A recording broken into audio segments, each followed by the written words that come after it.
Movies? RPGs? Should they be the same or should they be different? Welcome back to the Knights of Last Call. I'm the Game Master, Derek Melenda, joined by Bob.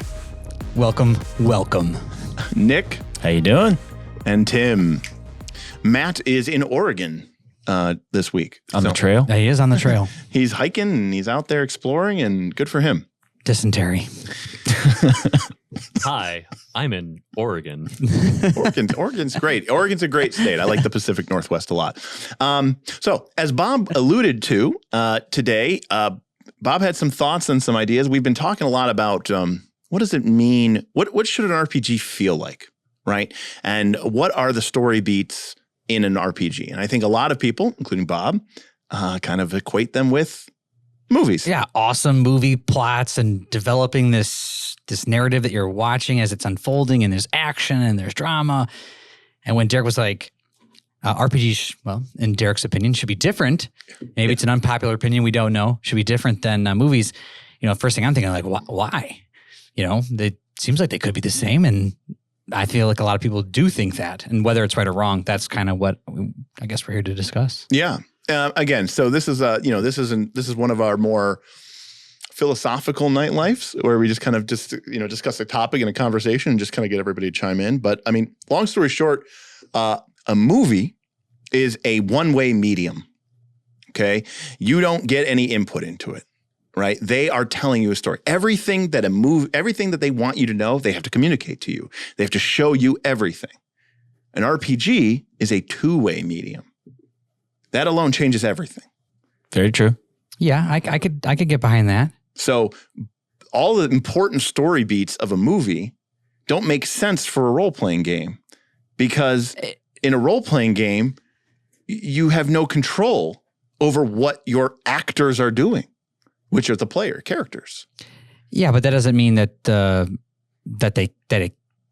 even though they're not exactly the same, it doesn't mean that they can't use the same similarities. And but like, for example, give me an example. Well, I thought the one that you talked about big was the red herring. Yeah, that's right. So that's a great example. Okay. Or red herrings, or also the old switcheroo. Yep. Right. Mm-hmm. So the old switcheroo is like, the heroes think that they've, won, and they get the treasure chest back and they escape with it, and then they get it back to their secret lair and they open it up and it's empty. And there's like a note inside that says like, try again. You're not as smart as me. That's a classic movie trope, right? Right. Spoiler for that one shot that Paizo has that we played.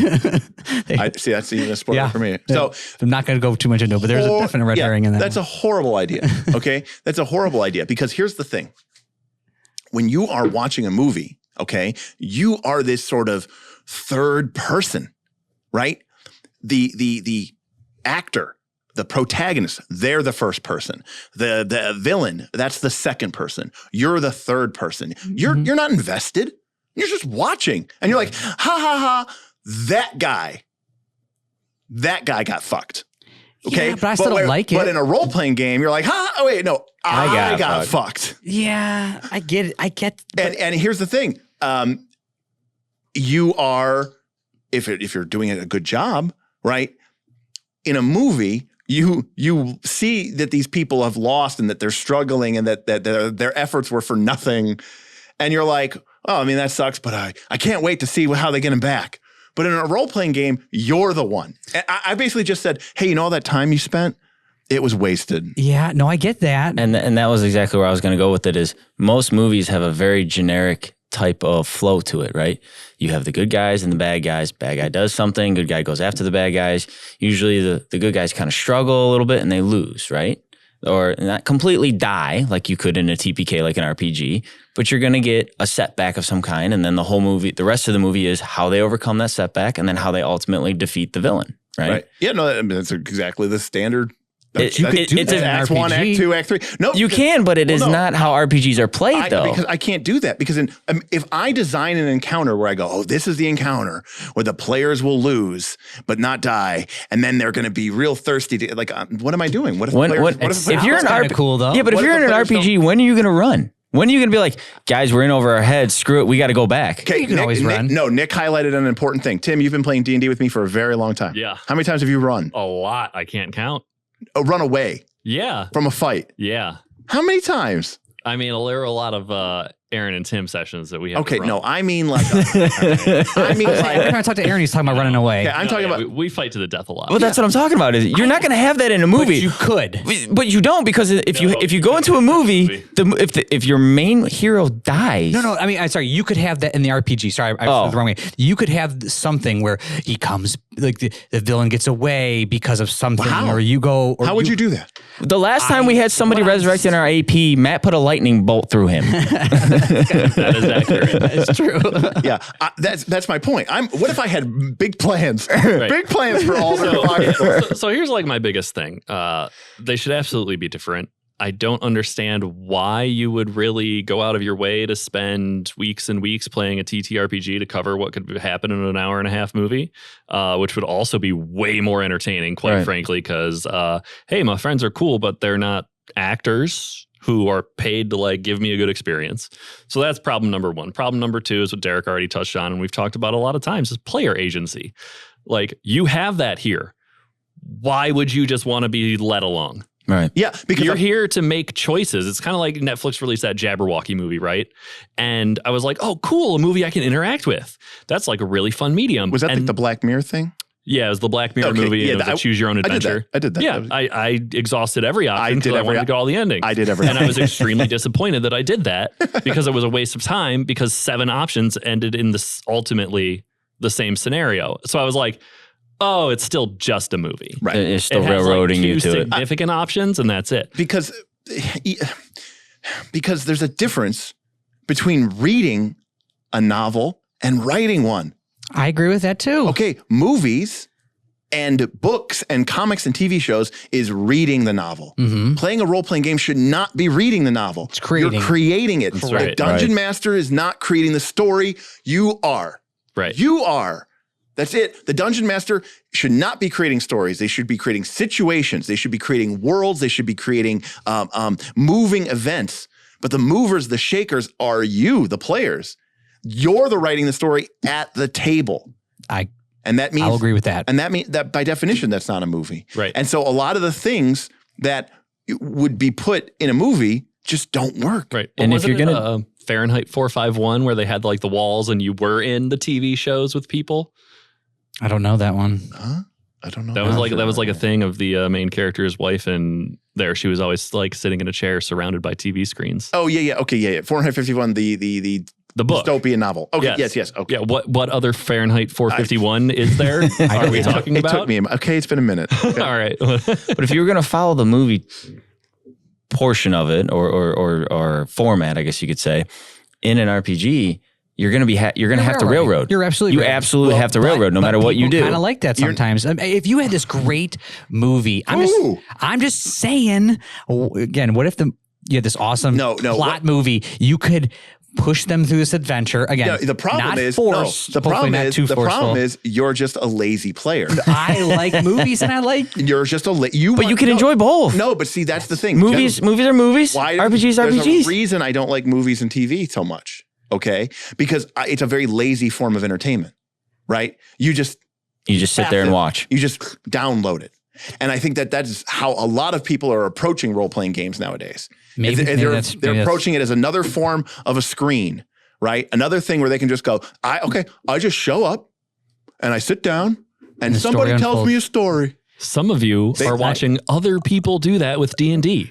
Let's just be clear. Or like Pathfinder 2E. Or Pathfinder 2nd. Right.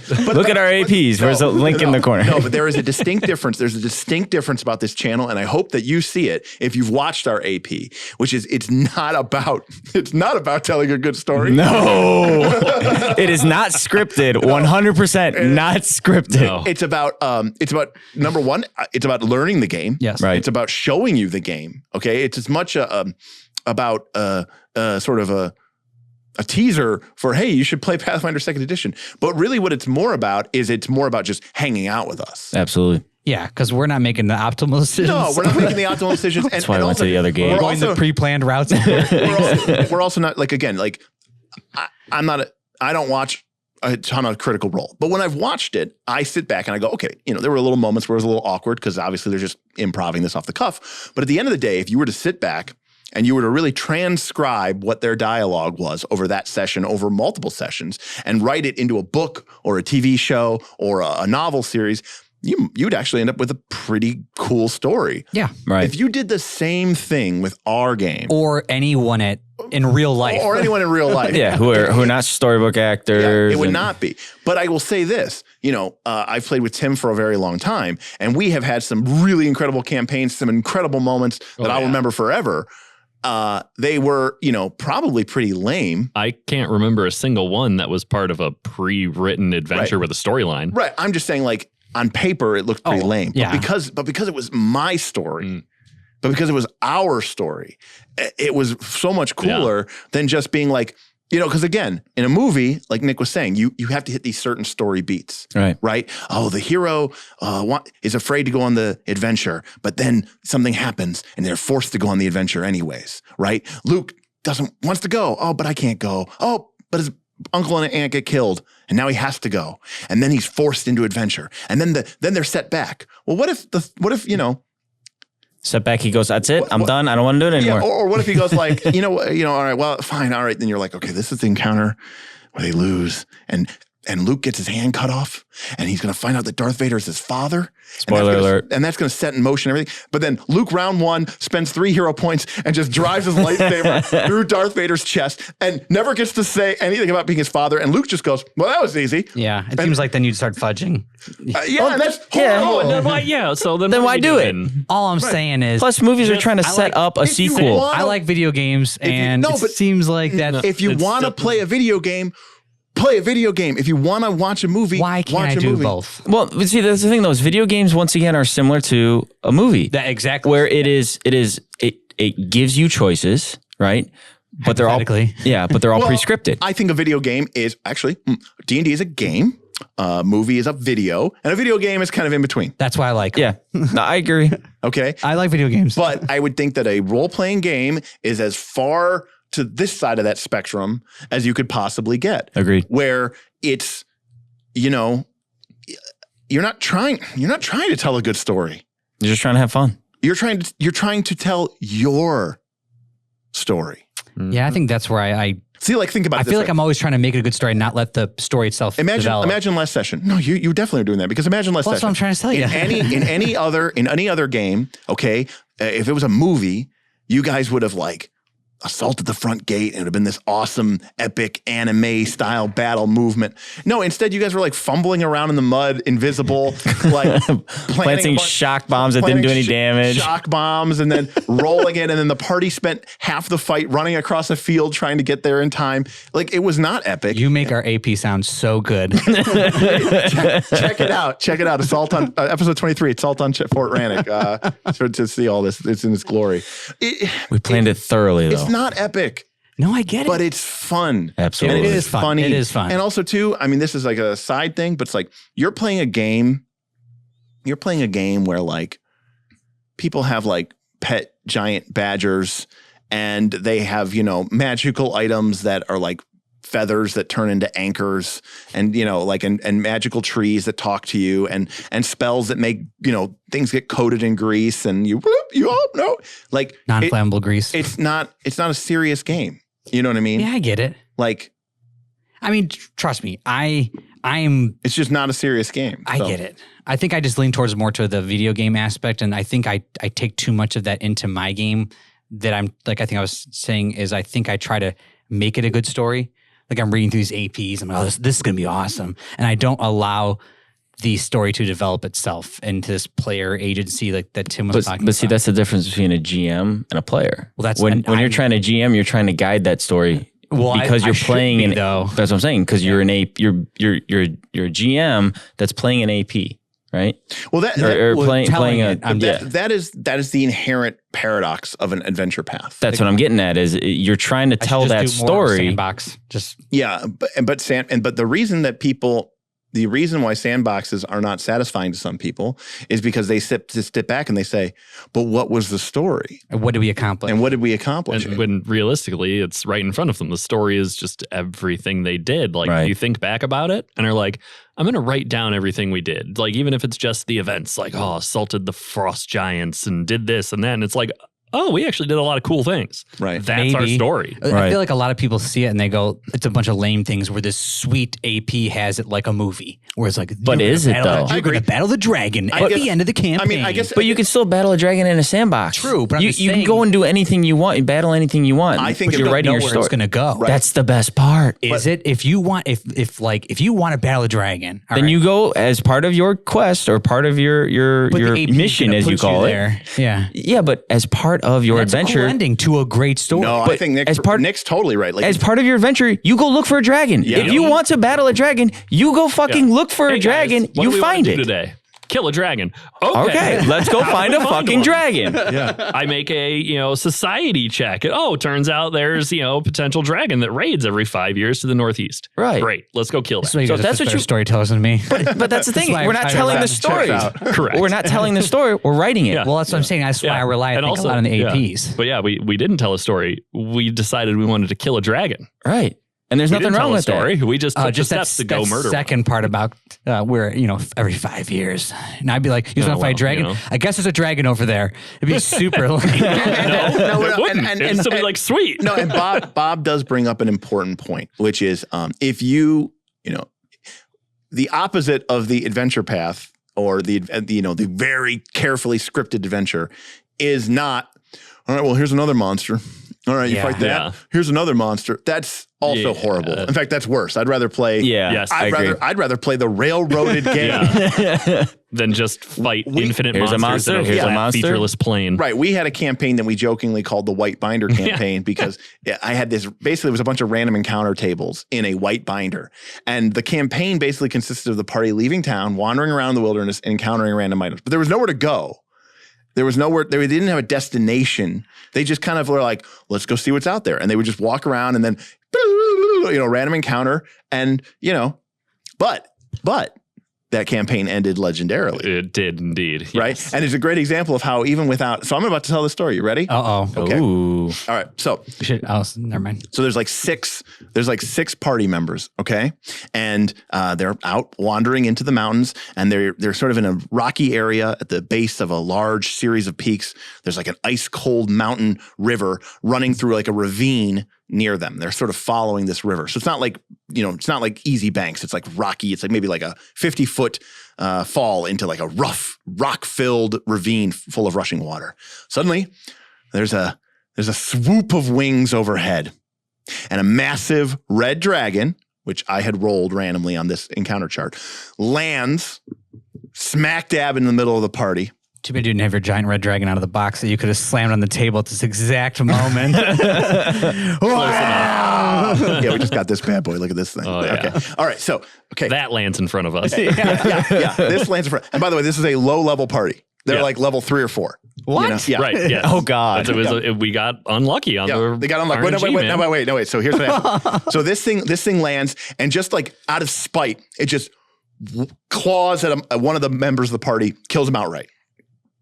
Just to show him it means business. It lands, just kills somebody. And then he's like kind of enjoying, like a cat playing with a mouse, right? Like that's the way red dragons are. So it's, snarling at them, and it's like,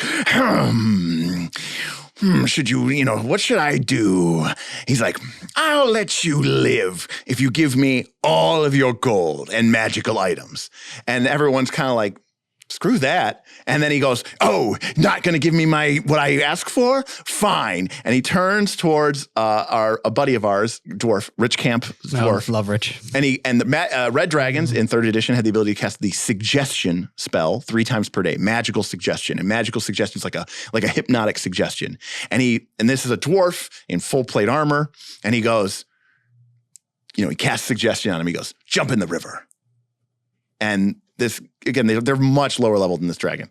He rolls like a 19 on his save, passes. And he's, Oh my God. and he's like, Just wait. and he goes, no. And he's like, so he uses the second one.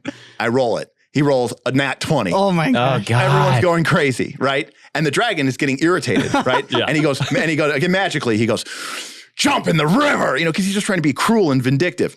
Rich rolls a second nat 20. Oh my No gosh. way. And then the dragon immediately just claws him in half and kills him. Because he's just like, he's like frustrated, just rips the guy apart. Okay. My favorite part is next. Okay. So now two people are dead. So then he turns to Aaron Smith, a patron of the show, and he turns to his character, who also I think was a dwarf.